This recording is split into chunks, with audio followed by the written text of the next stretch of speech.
ನಾನು ನಿಮ್ಮ ಡಾಕ್ಟರ್ ಶಿವಪ್ರಸಾದ್ ಮಾತಾಡ್ತಾ ಇದ್ದೀನಿ. ಫಸ್ಟ್ ಈ ವಿಡಿಯೋ ನೋಡ್ಕೊಂಬನ್ನಿ. ಬಿಲ್ಡಿಂಗ್ ಸ್ವಲ್ಪ ಡ್ಯಾಮೇಜ್ ಆಗಿಬಿಟ್ಟಿದೆ, ಅದಕ್ಕೆ ಸ್ವಲ್ಪ ನಾವು ಡೆಮಾಲಿಷ್ ಮಾಡ್ತಾ ಇದ್ದೀವಿ. ಅದು ಚೆನ್ನಾಗಿರೋದು ಐಟಮ್ ಏನಕ್ಕೆ ವೇಸ್ಟ್ ಮಾಡಬೇಕು, ಸುಮ್ಮನೆ ಯಾರಿಗೆ ಲಾಸ್ ಏನಕ್ಕೆ ಮಾಡಬೇಕು ಅಂದ್ಬಿಟ್ಟು ಸ್ವಲ್ಪ ಬಿಸ್ಕೊಡ್ತಾ ಇದ್ದೀನಿ. ಇವತ್ತು ಕೆಲಸ ಸ್ಟಾರ್ಟ್ ಮಾಡಿದ್ದೀವಿ. ಒಂದು 3-4 ಸಲ ಕೆಲಸ ಮುಗಿದುತ್ತೆ. ಇನ್ನೊಂದು ಏನಂದರೆ ಯಾರಿಗೆ ಏನು ತೊಂದರೆ ಆಗ್ತಾರ ನಾನು ಕೆಲಸ ಮಾಡ್ತೀನಿ, ಏನು ಟೆನ್ಷನ್ ಇಲ್ಲ, ನೀಟಾಗಿ ಮಾಡ್ತೀನಿ. ಸ್ವಲ್ಪ ಇದು ಮಾಡಿ. ಏನಕ್ಕೆ ಇದು ಟ್ರ್ಯಾಕ್ ಬಂತು ಅಂತ ಏನಾದರೂ ಗೊತ್ತಾಯ್ತು? ಅದೇನು ಕೆಳಗಡೆ ಭೂಮಿ ಸ್ವಲ್ಪ ಲೂಸ್ ಇತ್ತು ಅಂತಂದರೆ ಕಾಲಮ್ನಲ್ಲಿ ಏನಿಲ್ಲ, ಅದಕ್ಕೆ ಸ್ವಲ್ಪ ಶೇಕ್ ಆಗಿದೆ.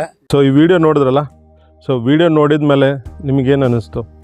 ಸೊ ಇಲ್ಲಿ ಪ್ರಾಪರ್ ಮಿಸ್ಟೇಕ್ ಏನಪ್ಪ ಆಗಿರೋದಂದರೆ, ಅವರು ಪ್ರಾಪರ್ ಕನ್ಸ್ಟ್ರಕ್ಷನ್ ಪ್ಲ್ಯಾನ್ ಡಿಸೈನು ಅಥವಾ ಪ್ರಾಪರ್ ಪ್ಲ್ಯಾನಿಂಗಲ್ಲಿ ಸಾಯಿಲ್ ಟೆಸ್ಟು ಅಥವಾ ಸ್ಯಾಂಡ್ ಟೆಸ್ಟಿಂಗ್ ಆಗಿರಲಿ, ಸ್ಯಾಂಡ್ ಯಾವ ಟೈಪ್ ಸ್ಯಾಂಡ್ ಯೂಸ್ ಮಾಡಿದ್ದಾರೆ, ಬ್ರಿಕ್ಸ್ ಯಾವ್ದು ಯೂಸ್ ಮಾಡಿದ್ದಾರೆ, ಕನ್ಸ್ಟ್ರಕ್ಷನ್ ಪ್ರಾಪರ್ ಪ್ಲ್ಯಾನಲ್ಲಿ ಕಟ್ಸಿದ್ದಾರೆ ಇಲ್ಲ.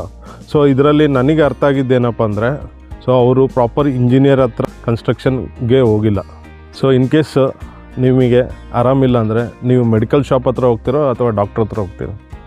ಸೊ ಭಾಳಷ್ಟು ಜನ ದುಡ್ಡು ಉಳ್ಸೋಕ್ಕೋಸ್ಕರ ಮೆಡಿಕಲ್ ಶಾಪಿಗೆ ಹೋಗ್ಬಿಡ್ತಾರೆ. ಬಟ್ ಅವ್ರು ಕನ್ಸಲ್ಟಿಂಗ್ ಮಾಡಲಾರ್ದಂಗೆ, ಕನ್ಸಲ್ಟಿಂಗ್ ದುಡ್ಡು ಉಳ್ಸೋಕ್ಕೋಸ್ಕರ ಅವರು ಯಾವ ರೀತಿ ಮೆಡಿಕಲ್ ಶಾಪಿಗೆ ಹೋಗ್ತಾರೋ ಅದೇ ರೀತಿ ನೀವು ದುಡ್ಡು ಉಳ್ಸೋಕ್ಕೋಸ್ಕರ ಒಂದು ಪ್ರಾಪರ್ ಇಂಜಿನಿಯರ್ನ ಚೂಸ್ ಮಾಡಲಾರ್ದಂಗೆ ಇರೋದೇ ಒಂದು ಬಿಗ್ಗೆಸ್ಟ್ ಮಿಸ್ಟೇಕ್.